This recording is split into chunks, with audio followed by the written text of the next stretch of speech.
Here we are. Welcome to Girl Awakening, people.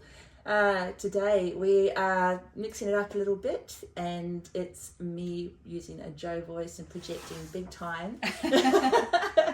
And I have to get together with on my left hand side, my new girl Friday, Narelle. Yes, Girl Friday! Yeah, you've heard before on the podcast many times. Yes. Is going to be my co-host for the next few weeks. Well, super excited. Yeah. To fill in, well, I can't fill in Joe's shoes because she is amazing, but bring a different flavour for the next few episodes, and see what magic unfolds. Keep bringing you the magic. That's the joy of it all. And we also have gone into a deep. We've gone and we brought in the heavy weights and brought Marina Perry back in today. I'm not sure whether to be, whether that's a compliment. Energetically. Definitely a compliment. I'm thrilled to be here. Thank you for having me. I'm so glad, because you girls are extremely busy and have a lot on your plate, and which is life these days. But when we sat before with you, Marina, you were just in the beginning of opening Mum Hive with your co-founder Michelle. Yeah. That's been going for a few months now, and making a lot of people very happy and fit and energized. Yeah, our community is building, and it's beautiful. It's really beautiful. It's still early days, but it's not my first rodeo with businesses, so it's just sometimes you've got to lean in, and the grit and the grace, right? It's like it's such a beautiful concept, but we've got to build the thing and call the people and make the magic grow and expand, and that's what we're doing. It's really, I'm really grateful for where we're at. I think that in itself is a huge seat of awareness to have, drawing on your past experiences, but not letting it, limit you with where you're going in this experience. And just kind of knowing that it's a slow build is a great build. And the community aspect as well. It's fantastic. Not to mention it is just a fabulous space to be in. Thank you for saying so. Michelle will be very happy to hear that. It's just so divine. You walk in and you're like, this is just fabulous. Yeah, it's not like your usual. It's not a gym, that's for sure. It's a special space for mums, and that's reflected in the aesthetic and the decor and the smells and the sounds, and that's all been really intentional. So and it's only it's like foundations. From here, where will we grow? What will come? That's what excites me. I like that. And it kind of leads into what we're here with today, because we're talking a little bit around a few things to do with, I'll say esoteric spaces, like where we're going to go with shamanism and priestesses and all the things in that area. But for me, one of the things I've been getting lately is how we are such multifaceted beings, but we tend to separate them out a lot. And the unifying of who we are at the moment is kind of core to where we're going. How are you guys feeling that? Yeah, I mean, I think with the talk around, being your authentic self and that authentic expression being such a prominent part of conversation at the moment, it is to allow us to bring all of our multi-passions, our multi-facets, like every part of us, from even, not just from this lifetime, but from previous lifetimes, like allowing all of those pieces to come together into this beautiful puzzle that we find ourselves in here, and express that in whatever way feels appropriate or right or true or most soul enlivening for us, and not just being limited to this one linear pathway. We're really breaking out of that and embracing the all, I think. That just makes my head go ping. and when you're embracing that, and as you say, with the feeling of what you're saying, like you start to see that shape and shift around you in your life. But also, like Marina, with you, is like your in all the levels, I'll say, like with intelligence, left, right, brain, but the physical body, that embodiment of what you just shared is a true reflection of that in place, isn't it? Yeah, I love what you said, and I, for me, as you're saying, I'm like yes, and I guess my whole work really is around the whole woman. And when you just said before, the parts of us that we think can't coexist next to each other, and yet that's the magic that makes us us. When we think, my CEO self can't coexist with my hyper sensual self, or my motherly self, or this is the work I love to most do with women, is all parts are welcome and all parts complement each other, and whether that's past life or whether that's just in this lifetime as it's unfolding, can we not only give ourselves permission but also others, because we get to notice where we also like to put people in boxes, and we feel safer when it's easy to define, even in business, what's your niche, what's your speciality, and can we create kind of, I guess, more space, and I think this is what we're being called to do, for they're this and that and this and that, you know, you know, and I've always identified as this really, I guess, contradiction in terms perhaps, or a walking multifaceted, multi-passionate, unboxable human, which at times has been really, really tough, and you know, I find it hindering because everyone's like, pick a thing. It's like, my thing is everything. My thing is all the things, you know. And why is only one thing the thing, you know? Like some people, that's where they thrive. And it is, for absolutely. sure. But why is it only for everybody that has to be the thing? Exactly, 100%. So I think today with again, that kind of just perfectly segues into the space of talking around, you know, because I think with what we're talking around with this multifaceted beings that we are, and the call that we, you know, the whole planet has to care for Mother Earth at this time, and moving back into that true connection with nature and nature spirit, our true spirit, is the topic of shamanism, which we've kind of touched on a lot with different guests, and especially you girls as well. Move in those spaces too as part of what you do in the world. And so I just thought today, let's go there. Let's kind of like break it open and explore what this is about. And for me, as a practitioner, holistic practitioner, and a healer, and working with people, and what I do with my wellness business, I feel like I draw on that space of being connected to nature and animal medicine, like innately, intuitively, as a part of who I am. And I have an understanding of what shamanism, but you girls have both studied in this area. Would you like to kind of share with our listeners, each of you, what it means for you? Did you want to go first, Narelle? Well, I do want to just say first about how much of an incredible healer you are. Like, you are a shaman, you are a priestess. 100%, I would agree.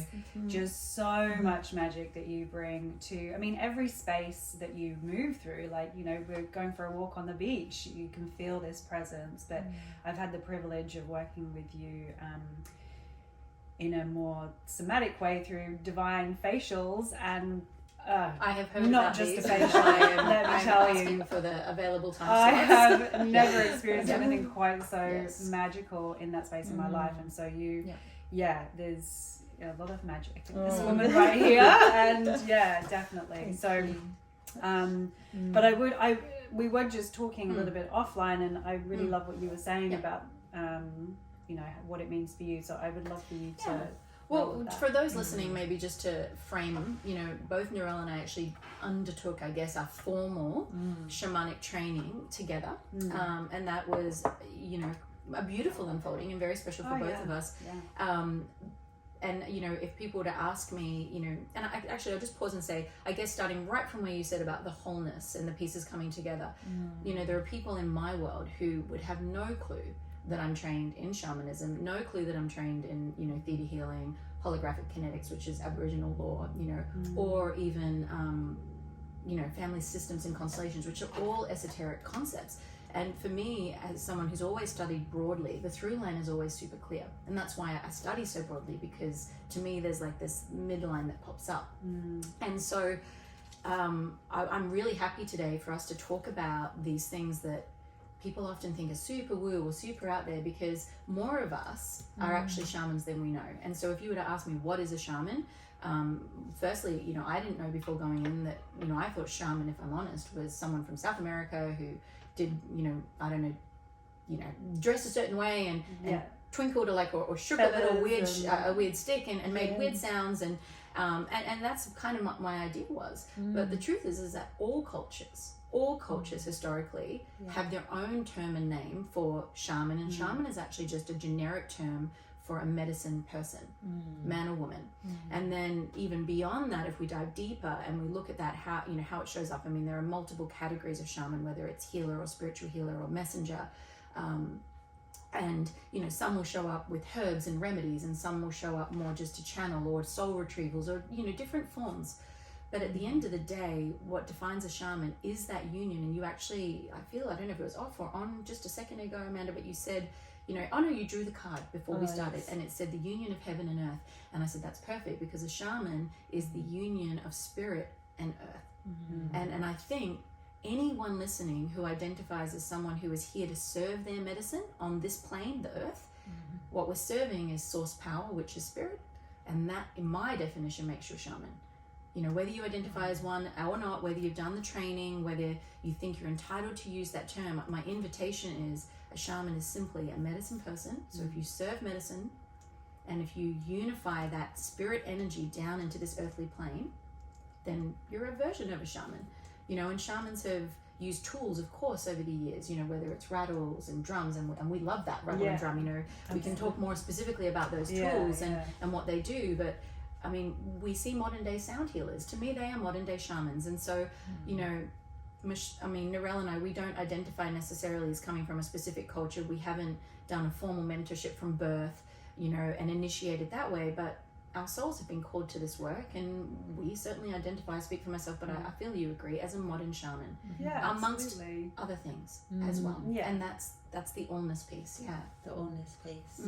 Beautiful. And I love the way, you know, you bring that invitation for anyone who is serving their medicine to the world, and you know, whatever that is, we're not necessarily looking at medicine in a traditional way of herbs and potions and lotions and all of that stuff, but yes, sound, and yes, other technologies. And I think how that comes through your vessel is unique to you, based on the wisdom that you bring from all of your lifetimes. And so this shaman is not something to be placed on a pedestal like a guru, or you know, someone who should be looked upon differently. Like, we are all equal, we are all one, and we all have our unique medicine to bring. And yes, we can identify, if you like, with the shaman, I believe.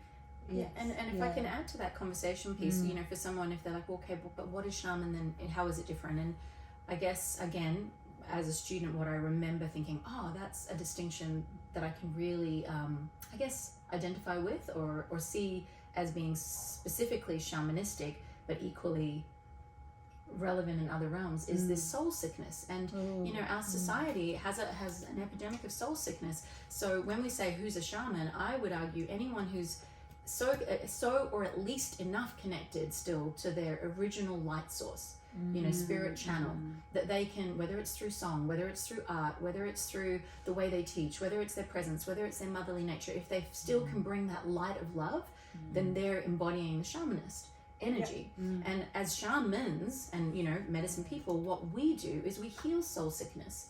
And, you know, I learned this in the training, and I love that I learned it, and I'm like, I didn't know that before now, which is, you know, soul sickness is this fragmentation, right, in whatever way, and it requires atonement, you know, to heal. And atonement, I didn't realize, was at 1 mint, coming back into oneness. You know, atonement. And so, you know, the ways that we do that, particularly, you know, when I'm using the shamanistic tools, are going to be different than other modalities that I'm trained in. But you know, I think there's a place for a conversation where we can broaden that spectrum and that scope. 100%. And what when you're sharing that, what comes to mind is, sometimes in my practitioner space, is I'll have a group of people over, say, a period of 3 or 4 weeks, will all come with this very similar ailment, you know, and similar things going on in that space. And sometimes to the point even where I will feel something going on in my body and go, oh, I need to deal with this, stretch it out, go see somebody, and then I get the people coming, and it's like you can, and I go, oh, okay, so there's something going on for all of us at the moment, and when you say about that soul sickness, that's a really big one for the planet. Absolutely. And what I love about, like, when you said that, the first thing that came to mind was like the traditional shaman questions, you know, when somebody would come to the shaman. And they would ask 3 questions. When did you stop singing? When did you stop dancing? When did you stop? I forget the third one. I think it's something from paraphrasing. Community. I might stand corrected, but my memory says It's when did you stop enjoying the sweet sound of silence? Oh, That's my memory. And and okay. from the when did you stop singing is, you know, your connection to the spiritual realms, and then when did you stop dancing, the somatics and the physical, and then when did you stop enjoying that sweet sound of silence is being comfortable with self, your mental clarity, you know, all of those things. Space, being able to sit in the stillness, and allow what to come in. And I mean, when you think about that, and that's, thank you for adding that, Narelle, because you're quite right. Like, how do we define soul sickness? It's one of those things, isn't it?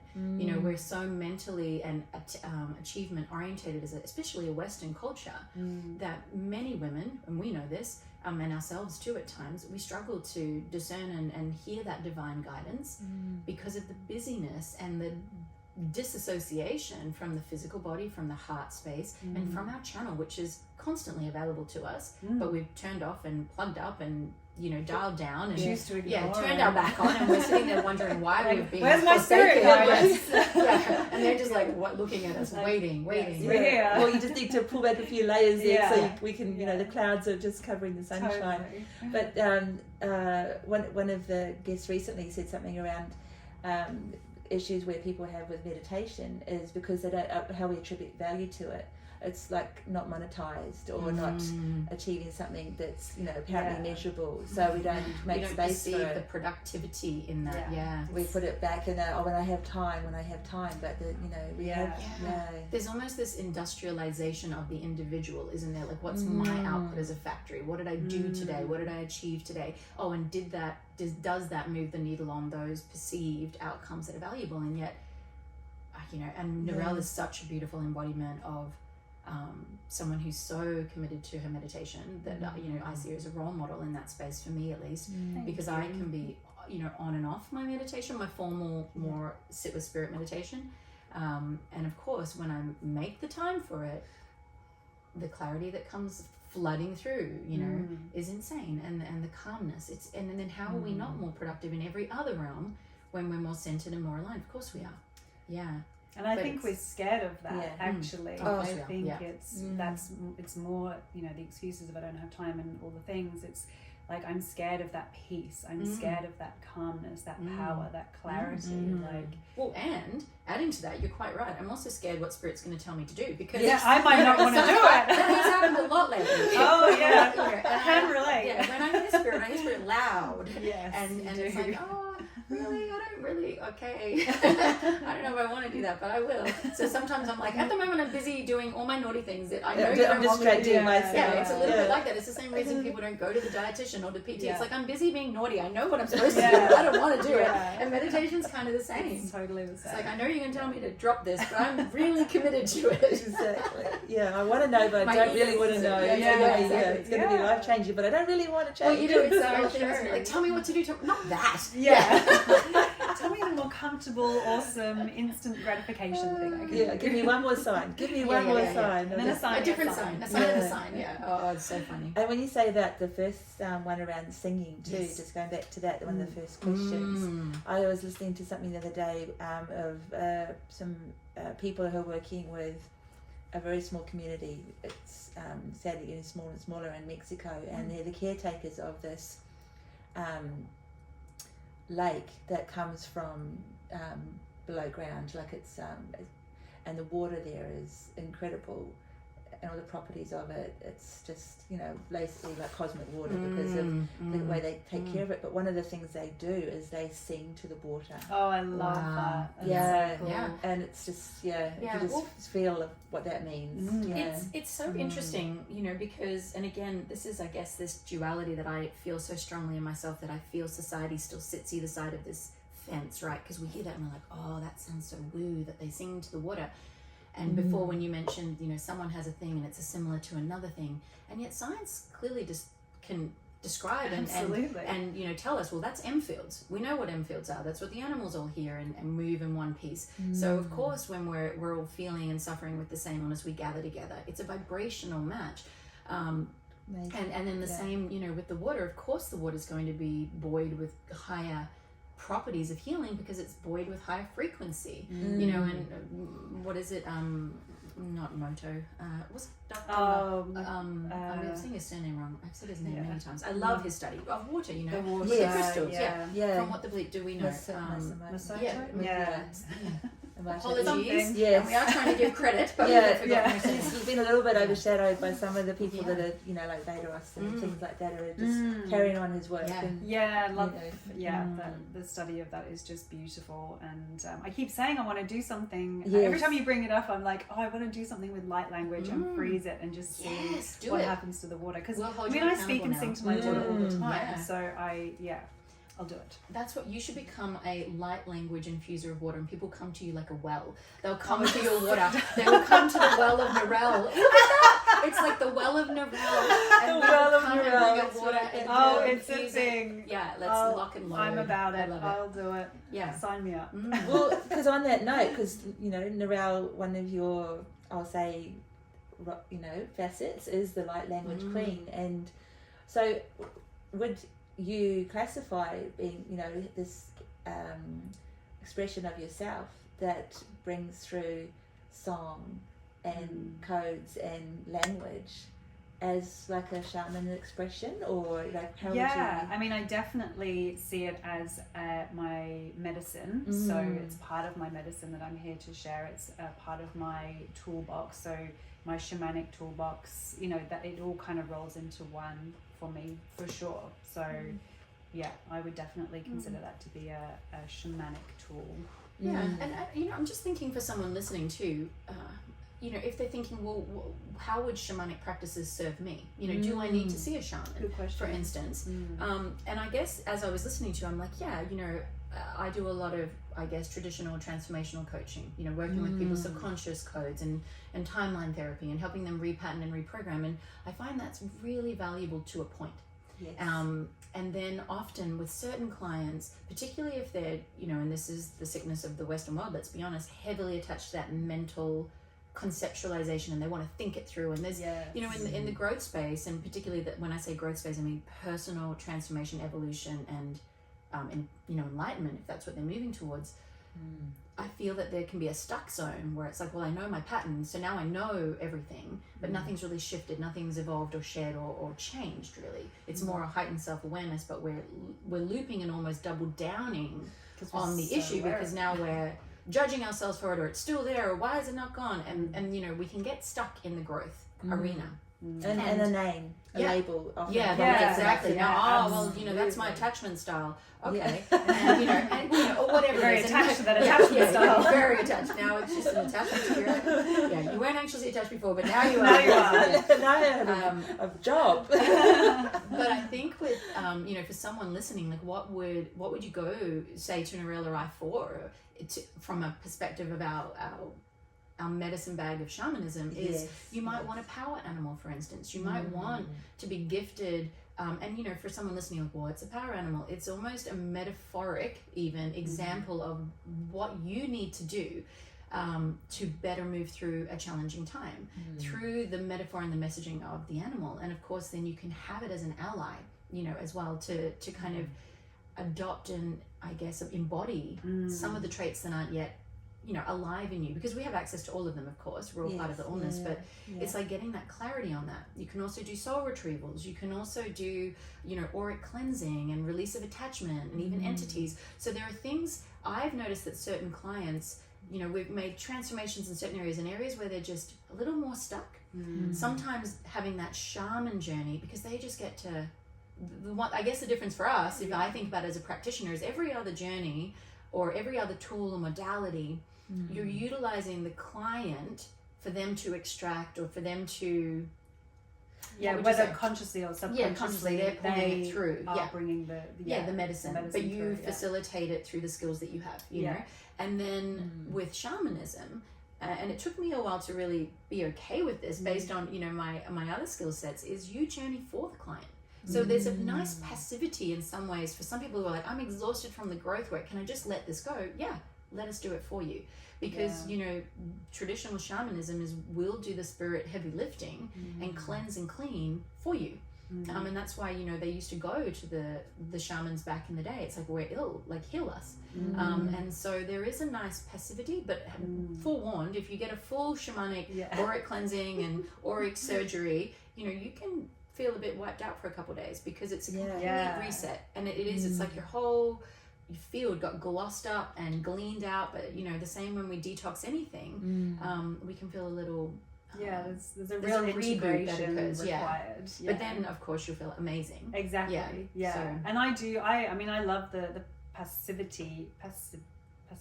Yeah, that's of it. That's for the client, because it is such a beautiful journey for them to just experience and just be relaxed and just enjoy. And I think a lot of the time, a lot of people don't have memory of what the issue is. Yes, and I can relate to that, you know. Yes. Like, I know that there's an issue here, but I don't know where it's come from. And a lot of modalities require you to know the memory.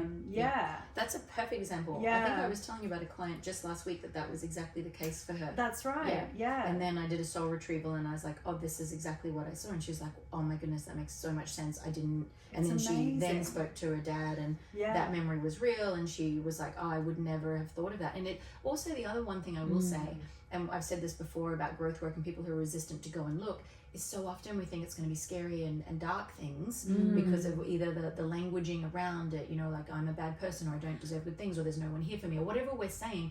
But often it really starts in a place of innocence. And when we go and see it, it's like, so the healing, the actual cleaning out of the wound is often like a true moment of celebration. It's like, oh, this happened, and this happened, and now we've cleared this, and you know, and this is what we've cleaned up your ancestral line. And it doesn't have to be hard and heavy and painful, because exactly. I think we already carry a few suitcases full of shame and guilt and all of that anyway, and a few things were coming through my mind. And I remember going to see a psychologist at one point, and two different ones over a couple of times, and one lady was incredibly supportive and gentle, and the experience of discussion with her was very opening and centering to the heart, and was beautiful. And then another lady, straight away there was like I'll say an energy field of like I was the one that was, you know, coming in to see the superior being,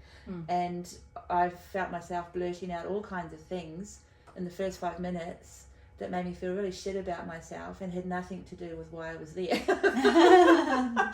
And it was a very interesting experience to go through, and then but then also afterwards to unpack what that was really actually about. You know? I felt there was a lot of judgment in the space, and that brings me to what you were sharing with being with shaman, you know, in the shaman space. There's celebration, there's ceremony, there's ritual, there's and it is about just being held, as opposed to, you know, being in that space where you have to be thinking about what could it be. You know, your cellular energy activates, and there's a relationship between you and the shaman where things happen, and it's not conscious. It's what's meant to come up. That's right. Well, it's that non-normal unseen realm, and most people, the majority of people, whilst have capacity, you know, as you often say, to access it, the majority have not. And therefore fear arises with the unknown, right? And I think too, you know, because these, you know, our medicines or our skill sets can take so many different forms. Some people, like yourself, presumably, it just is there, you know, whereas for me, it is only when I work with a client, get consent, a channel will open, and then I can speak all the things. But if I was just with that person, you know, out and about, I see nothing, because I have this, I think potentially, I was thinking about this the other day actually, I think it's because I have this really strong, we've talked about this in the past in different ways, but like sovereign energetics, you know, I'm really kind of big on, this is my bubble, don't come in my bubble. So I don't go looking out at yours, but I'm like have this really strong, and I actually teach sovereign energetics, like how do you keep that, particularly empaths, right? But I found that interesting, and at times though in the past I would be like, well, I'm not seeing things spontaneously, but I've come to realize that's not a bad thing. No, you know, and that if it's only when I'm as a practitioner, and when I'm a practitioner and I've got that consent, spirit always provides, and provides often way more than I even thought I was capable of seeing, perceiving, hearing, and messaging on for them. So it's just interesting how our gifts show up differently.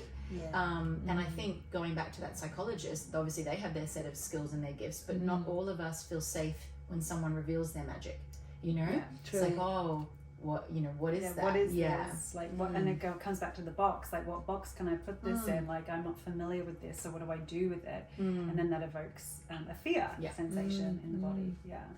Yeah, and I guess is that like also like when you talk about the toolkit, you've spoken about some of them, but there is like the drums and Oh, we love That's it. actually honestly fun. I think So fun, especially if you're kinesthetic, which I think we both identify as. You know, we have to move. We love moving. You know, somatics are such big pieces of our own way of being that this is the fun bit of shamanism. You know, you're drumming and that vibrational sound, and you know that vibration in your hand and the rattle. You know, the rattle is the snake energy, and it's very good at feeling for density in the energetic and auric field. So it will reveal to us through the sound, and also you can feel it in the rattle. You know, where there might be a cord or an attachment to other people, you know, and we need to cleanse or extract, even if there's sickness in the body. And you know, we as shamans, even often, I don't have it today with the bag I bought, but we'll have like a little rattle in our bag, and a way to just automatically cleanse if you're not doing deep breaths can be just to rattle your own body and cleanse out, you know, that density. What else? What other tools? Feathers, crystals, I mean, all the good stuff. Florida water, herbs, tonics, bowls. It's fun times. It's fun times. It really is fun times. You know, it makes me laugh when I think about, you know, how they say, I used to identify when I'd try new sports, I'd go and buy all the things. You know, I did golf for 6 seconds and I bought like the bag, and you know, they say all the gear and no idea. When I first started in shamanism, I remember I just wanted all the pretty things, and they had this amazing drummer that had feathers attached and you know, stones on it. And I was like, I have to have it, it's so beautiful. But of course I never used that one, because now I understand the mechanics of the actual tools, and that one doesn't make as good a sound, or it's not good at cutting the air. And so I have this really basic feather instead of this fantastical one that I bought early on. Sits on the altar. But you know, it's like once you start to really play and practice in a space, they genuinely are tools, but they're you know, they serve a purpose, don't they? Absolutely, because I mean, there is, you know, a part of you that sort of goes like, do you really need that tool? Like, does that really do anything? And it absolutely does. Like, it's amazing how like a tiny little rattle egg can just shift so much energy. It's wild. And I guess for someone listening, you know, the same analogy would be like, you know, as a chef in the kitchen, can you make things without those things? Of course you can. You know, could we just, is our energy and our intent, I mean, the power of intention, what you were saying before, you know, we need that. We need to be far more intentional, and that's really all we need to create the change. It's, if we don't have intention with ritual, if we don't have presence, I think in my tantric training, the saying is the only difference between like a habit or a ritual is presence and intention. You know, it's those two things. Like, am I actually here and present, and what is the point of this? Like, why am I doing it? And that suddenly becomes ritualistic. Brushing your hair can be ritualistic, you know, so it's that intention piece. I just lost where I was going. Oh yeah, the chef. So, you know, I can make things in the kitchen, but, you know, is it easier when I have the tools? Yes. Can it be yummier? Yes. Is the outcome better? Yes. Is it more enjoyable? Yes. So, you know, we don't need them, but there's a reason that over time, all of these wise men and women have cultivated these toolkits, because additionally, everything on the planet holds a vibrational medicine. You know, the crystals hold their own vibrational frequency. We're not just holding, you know, any old rock. We're holding the right crystal for the right purpose. Same with, you know, the feathers. And just on that, you know, something that I love about our teacher, Kendall, is, you know, she was always very conscious of, I guess, the sustainability side. And so, you know, with us learning not to sage with a full stick. So actually, if you're listening, this is a great tip. Instead of saging with those big fat wands of sage, break up your sage, and you only need a leaf for the smoke. You know, you only need a tiny leaf, and be so much. Conserve as much there as possible. And of course, with our feathers, they're only ever ethically sourced, just for anyone listening. You know, so. And I guess that's also like a respect for the tools as well, isn't it? And also that thing that we, again, another part of the Western culture is more is better. Like, you know, Yes. like let's Yes. start a fire and smoke the whole town. Yeah. And No, the one leaf is enough. Yeah. you know. It's really important to loop all those things together, because it comes back to the energy and the intention. And so, you know, if you're just going, you know, buying all these things willy-nilly off Etsy or whatever, you don't know where it's come from, you don't know the energy source, and then that of course is going to come through the tool in your practice as well. And so it's all linked together, and it's all important, and it all comes back to the intention. Because you make your own drums as part of the course as well, don't you? That's when you a separate course, It's a actually. separate Yeah. course. But, amazing. 100%. Yeah. You make your own drums. Yeah. Which I've got to say, I wouldn't recommend. It's a lot of work. It's a lot of work. It's hard work. It's a physical labor. I mean, it's great to, you know, use your drum and all the things. But you know, to buy a drum and, you know, have somebody else who's, you know, put their own energy and attention and the skill, and, you know, someone who's a master at it, you're going to get a probably much higher quality drum. Yeah. Well, I think it's that like you know, the stonemason, the baker, the you know, the chef. It's the energy that people are putting into things. Definitely. That you know, we get drawn to why something tastes so good, like water for chocolate and things like that, or you know, why a song sounds so good when you know, the person is really conveying what it means to them. You know, that connection. Absolutely. Yeah. So before we started as well, we were talking around, you know, the space of shamanism and, you know, the Western, the modern shaman, and we've kind of touched on it with celebration, ritual, ceremony being something that's important to keep alive, for our lives to be meaningful and have intention around things that we're doing each day. And it kind of crosses over into that space where, you know, there's again different facets like of spaces and facets. Yes, it's a let's put them together. Yes. There's different facets where we can sit in this area of how we carry our medicine, and you know, there's a lot of people who identify with, you know, the high priestess energy as well, which is you know, and then there's the witches and wizards, you know, different and, you know, cosmic, you know, galactic spaces and things, which, you know, your language comes from that space. You know, I think there's an embodiment again that in each of us that we can either feel strongly affiliated with or have an affinity with, probably depending on past lifetimes, you feel, or what do you think brings through a connection to these things more or less for people? Yeah, I mean, for me, I definitely feel like it's the whole, you know, bringing wisdom and experience and all the good stuff from previous lifetimes. For me, I really, it's almost like I can feel the lineage of that. And, you know, of course, from having gone back to different past life experiences, it makes sense, from like a lot of Egyptian timelines and that sort of thing. So yes, and I'm also seeing it as, you know, ultimately like if I'm talking about light language specifically, it's channeling, you know, direct from source, which is, you know, eternal, formless, changeless, always has been, always will be. And so that kind of goes beyond the timeline and the illusion of lives as we appear to live them out. And you know, it's just straight to the source, really. So again, it's that thing around, I don't know if that makes sense. guess, well, you know, like what I feel I hear you saying is that it's simplifying things and cultivating, or, you know, building that muscle within yourself of connection and communication and expression. Yeah, and I would say it's more about allowing than it is about building anything, because it's actually about letting go of anything that's in the way that is blocking, resisting, doubting, questioning, all the things. The less I do that and just let the channel be open, because I was watching you the other day, like we had this, I think we're all on the same boat with, you know, Narelle covering everything with light language. But and you were planet light language is happening. You were sitting there and you had a paper and it was covered. You were just basically doing like a story and in light code, light language. Yeah. And I was like, you know, how does that come through?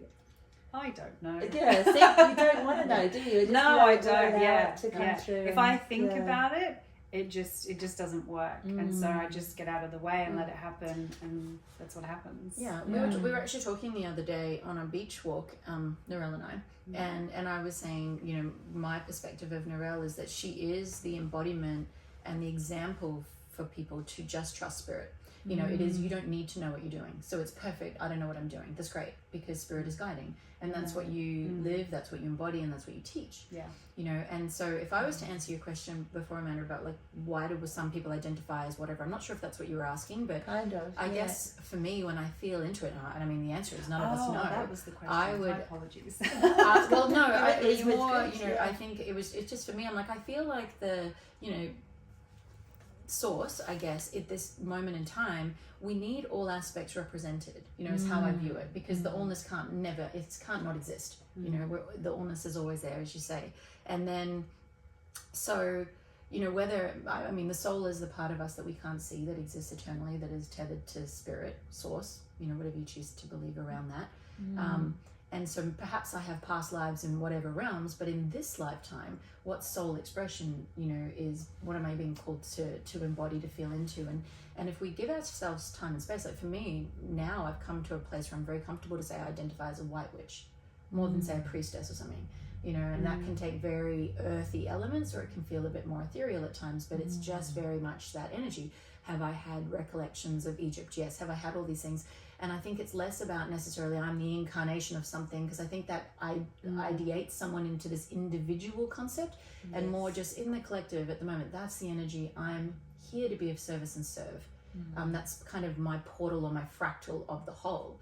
And, you know, Narelle is clearly to be that as an expression of light language. You know, and so that's her piece. Now, whether she then feels that identifies as a priestess, I don't know. Do you? What do you? I don't actually. I can identify with a previous version of me, like a past life version of me, having where your soul embodied that. Yeah, 100%. Yeah. But to call myself a priestess in this lifetime does not feel resonant for me. Yeah. You know, even like playing with light language queen. Yeah. It kind of feels a bit like. Yeah, but I think it's playful. It's playful, and it kind of means you're not taking yourself so seriously. Totally. You're allowing it to be communicated what you do, but hey, you know. Well, I think instead of, I know that, you know, that you wouldn't be like, oh well, I'm the ruler of the light language, but for me it's more like I'm ruled by the light.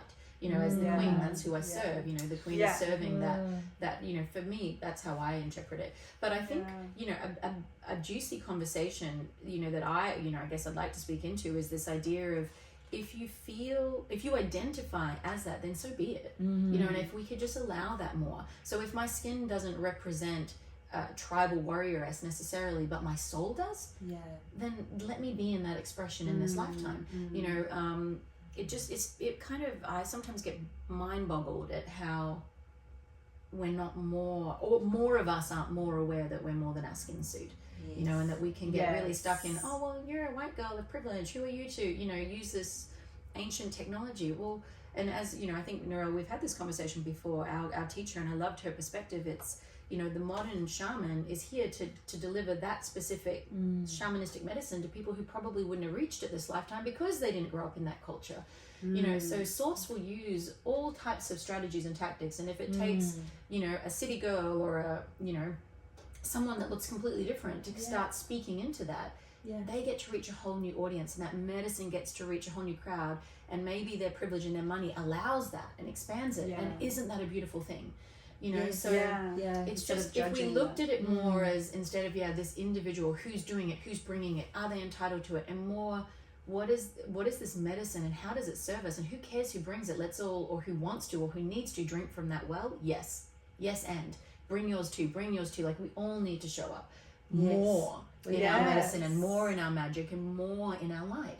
And I think, you know, I've certainly experienced it. I think sometimes we're afraid to do that because, well, people will attack us in this politically correct era for how dare you, I'm angry at you, or, you know, shame on you. And yet, you know, you could argue shame on any of us for not bringing our light, really, in this lifetime. What a waste! What a loss to all of us. It's a greater it's a greater sadness than anything. Yeah. Really, because I mean, we have like the tall poppy syndrome, the imposter syndrome. We have all of that, but to not bring our light is the greatest injustice of all. Agree. Yeah, like how rude to source. And to this timeline. Yeah. You know, crazy. Yeah. Yeah, and this is why, you know, I often say if you have that desire, it's not a mistake. Pursue it's in you for Pursue a it. reason. Because, you know, Yeah. craziness. I know, it's like a whole other conversation. Yeah, well, I mean, because before we were talking around what is a shaman, like from my awareness of it being like as an ancient culture, what you shared before, Marina, was, you know, it is someone who often has an affliction, an illness, or a great trauma happen in their life, and is chosen in the village because it's, you know, that's obviously they're in their pathway, and different people that I've learned from in the past as well, like their journey's been incredibly traumatic, like in war period times, and you know, basically they, if you want to say, they've had PTSD, but you know, some becoming the shaman of their life has been their healing point, and then they've turned that around to be of service to others. And I think you know, we have a great deal of, I'll say, gratitude to the people in the past in these ancient cultures who have served their life in studying and supporting their shaman and teaching them their skills, what the herbs were, all those things, and then supporting their communities. It's a very selfless life, you know, and often a really long life because they live for a very long time in the ancient cultures. But you know, and that for me relates back to the injustice of not acknowledging our light in these times, because we all have gifts to share, and if we're not seeing that, then we're not seeing ourselves. And ironically, that's what causes the soul sickness in the first place, right? So, you know. Yeah, and I think if we look, you know, all of life is constantly evolving, right, and trying to bring the light. If you look at the trees, and I love this, I always take photos of trees that go this way, like to the left, and then upright and to the right. They literally, the tree is chasing the light. You know, all of life is chasing the light. And so, you know, if we were to even sit in that question, well, why do we have modern shamans? Well, we have modern shamans who are not born into it because we have lost those practices where grandma teaches granddaughter. We're not going necessarily down a family line anymore. You know, it's not the you know, what is it, what's the word I'm trying to think of, if we go back to old village time where the guy worked on the metal and then he taught his son to work on the metal. He was the the horseshoe, the blacksmith. The blacksmith. Yes. So, you know, it was blacksmith to blacksmith to blacksmith, and you could come from 6 generations of blacksmith. And arguably, you know, was that really an aligned choice for them? I don't know, but we taught the practices, and I think it's kind of a beautiful thing now that we're in an era where, you know, information has united us to a degree where you can be born anywhere in the world, and regardless of your circumstance, have capacity to shift, change, and follow that thread that's calling you, you know, because we're not all called by the same thing, but we are all called, and most of us don't answer, you know, and we don't pick up. And so for those people who are picking up, I guess I feel a little defensive for them when people try to shoot that down, you know, because, oh, well, you weren't born into it, so how dare you? It's like, the world needs this. You know, and so I feel that at the moment there's this, instead of it necessarily being brought through lineage, it's more a calling of the soul. And if you're magnetized to it, then, I mean, we know we're projectors and magnets, all of us individually. So if it's magnetizing you, you're magnetizing it. And don't question that. Just move forward with that.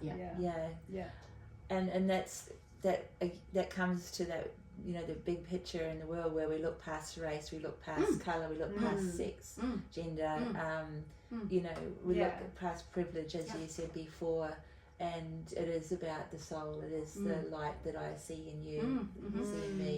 That's the truth. But sadly, in this reality, if you are to say, I don't see race, now that's the most offensive thing you can say. Sadly. And I see that from the 3-dimensional plane. As a 3-dimensional human, I understand that, because you're not really seeing me. I have a different skin color to you. Yes, you do. True. But when you ascend your consciousness, you really, when someone who has truly ascended in their consciousness says, I don't see race, they mean it. They mean, I see no difference between you and I, because I'm not looking at your skin color. I'm not looking at your height. It's a soul-to-soul connection. Yeah. And so the majority, or the density, let's say, of the majority of the mainstream, they can't conceive of that because they're not at that vibrational frequency. They can't access it yet. And we are seeing a massive rising, you know, and a massive shedding at the same time, right? There's a lot of weightlifting happening as we rise up through the mud. But I reckon so. Yeah. And also in reflection of that too, because you girls are about to head off to Egypt on a bit of a esoteric adventure over there. Yes, we are. And you had a retreat earlier this year as well, which was pretty magical. It was. You know, there's what I've noticed a revival of energy back into, say, like the Egyptian space and visiting those places, and a lot of incredible I'll say work going on in there where people are singing in the tombs, or you know, doing music and frequency work in the tombs, and meditations as a world frequency connection, things like that. I mean, obviously, girls, we've talked about past lives. There's a connection there. What's calling you to go to that space? Because I feel like it's a little bit magical for the world right now with the activation that's, it's always been there, but again, it's a bit like, say, 8/8, which it is today. Isn't that crazy? Oh, I love it. Yeah, it's it's a correlation of frequency, of alignment of energies with the 8/8. But you can say this around what's calling, say, people to go again to Egypt, it's those pyramids have been there for a very long time, and people are going to places that they haven't traditionally been going to there as well, not the main 4 stops, if you like. What's backtracking to what I'm talking about is what's calling you girls to go there, and what do you think's happening with some of this activation? If that's those two things follow on from each other for you? Well, for me, it's just a calling. Yeah. That's simple. That's it. It's I would tag on with that and just simply say, if you said what's calling you, I would say I have no idea, but I'm so the lady wearing a gold go. anchor. So when I answer you, I'm like, well, I wear unks, and have done for years, and I'm drawn to that. I've been drawn to many symbols that associate with, say, Isis or something, and not knowing at the time, not consciously knowing that. That's the weirdest thing about a lot of the callings. It's the crumbs. And when I look back, it's like, oh wow, well that was clearly leading there. And whether it's visualizations over time where you've seen, things and images, there's just always been a deep desire to go. And then of course it's often about time in our journey, and the right people, and then I think that if anyone listening is like, oh, I often think, should I do this or should I do that? It's, if you hear that calling and it just is a soul yes, then just do it and figure it out on the way. Figure it out. 100%.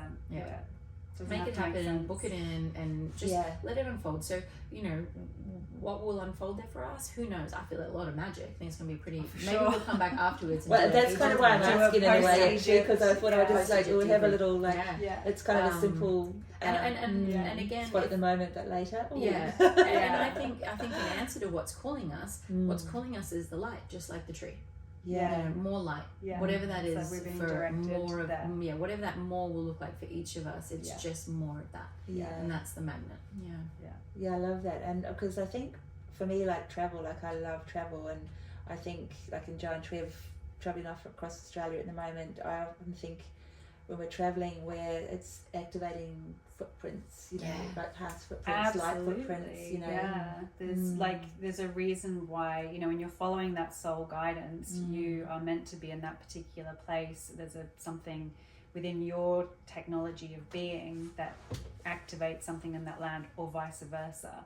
And I've traveled a lot in my life, and you can see where all of these little kind of portals have opened along the way, and I think everyone can relate to that. It is and it's not thinking about it, it's not going, right, I'm going to go here next year, and then here in 5 years, and then blah blah blah. It's just where to go when you just follow it.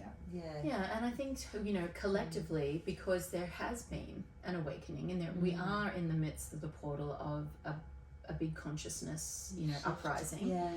We're seeing, because it's heaven and earth coming together, if we come back to that shamanic spirit and earth. Yes. We live on this earthly plane, and she, Mama Gaia, is a magical crystal ball of divineness, and she has, areas that are more energetically, we know this, energetically active. Bali being one, Ayers Rock is, known to be the solar plex of the planet.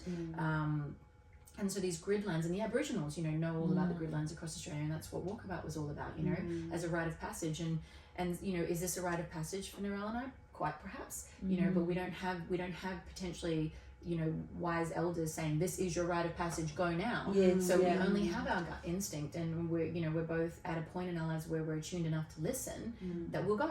And we don't know what's there. We don't know what's going to happen. We're not sure where we're going, but we go.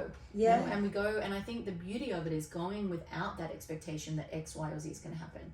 I think that's the big thing with spirit, is the more we put the blinkers on and we think we can control it, we're already out of the channel of what you so beautifully embody, Narelle, which is I don't need to know. Spirit will guide me. Can I do that faithful back and just go, show me?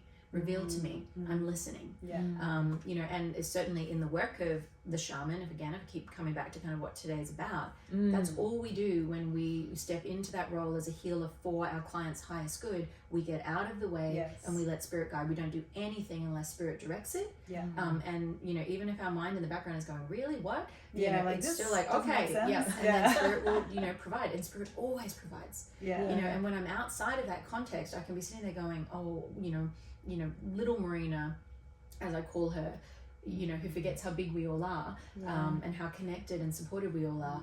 She'll often go, what if I don't get anything valuable for them today? What if I can't do it? And then I just laugh, because I'm like, I never did it anyway. It's not about you. What are you even doing, you silly twat? And so then you step in, and it's like spirit does all the work. Spirit's always doing all the work. Even all of our magic is just spirit delighting in itself through us. It's so true. I think that was one of the biggest things interesting when with working with people was what came through. Trust me. And I would be saying, oh my God, I can't say this, and the minute that I said something, I was like instantly like acknowledged or affirmed because of the response of the person, and you just and you go, it's not BS, it's just trust, it's real. That just makes me laugh, because I had a client last week where just at the end, I just before I was closing up their whole process, I kind of said, is there anything else they need to know? I just asked spirit, well, it's so clear. And then I just ended up getting literally all right, well, things they need to eat, and that was like not a thing that normally I get, and I'm like, this is a very specific, list of things for their health. I feel like a medical medium, which I would not identify as, but I at the end said, by the way, spirit really wants you to consume more, and they were like, oh wow, that's so interesting. I've been thinking, exactly like saying, I definitely haven't been lately. Thank you so much. Great reminders, blah blah blah, whatever. And it is. It's just you have to trust what comes through, and this is what I'm saying about the whole. Let's not dim our lights, let's lean into it. And the more we lean into it, the more we trust it, that's a self-fulfilling prophecy, and the more we can bring the light. And I think if those of us who have medicine to bring, and we all have medicine to bring, but those of us who specifically are here in the role of healer, we need to support each other more in strengthening that trust. That what we do does offer a healing, and that it is a medicine, and that it is needed. Trust. I find that is a big one for people who identify as being here in a life of service of as a healer, questioning themselves of what meaning does it have, what value does it have, and often that being financially supported in that role and things like that too. People struggle with that when they're in that mindset of being of service for others, and attributing worth to what they do. And I think a big part of that is because it feels so natural and so easy. It's like, look, your gifts are meant to feel natural and easy because they were given to you for a reason, to use them. Like, we're not meant to struggle and strive and it be hard work and all the things. It's actually meant to be easy. And I think it's getting our heads, our minds around that, because it's not the way we're conditioned. So Well, no, that's exactly right. The conditioning is you need to work hard to be successful. Yeah. So if I'm not working hard, yeah, aka I don't get to be successful. yeah. Yeah. I'm having so fun. true. Oh, I'm not Yeah. going to be easy. Yeah, that's right. And it's like, Yeah, no, that's it gets to exactly be how easy. it's meant Yeah. to be. It gets to be easy, yeah. Run towards that It's a direction. good mantra. Yeah, it gets to be easy. And because, again, you have a great mindset that you've worked hard, I imagine, to Well, maybe create it's your own- working hard. Yeah, that's the hard work. Yeah. Is the letting go of all of those beliefs and conditioning and getting out of your own way. Yeah, that's Pardon? Letting go of all those beliefs and conditionings and getting out of your own way. Yeah. I think that's going to be a good spot to bring it to a little head today with, and apart from, I guess, acknowledging the fact that these, I'll say, rites of passage and identifying with these different, I guess, what is it, ancestral gifts, like shaman, priestess, white witch, they're here for us to keep alive and honour in today's world. Just because we have technology doesn't mean that we let go of something that's ancient. And that's the ultimate technology. And keep the heart in who we are as beings. Yeah, definitely. Oh, I love that. Yeah. Anything you want to share, Jules? I feel complete. Yeah, that feels good. Thank Cool. you. Thank you for having me. Oh, thank you. Bring your magic. Bring your magic. Thank you for bringing your magic. Bye, everybody.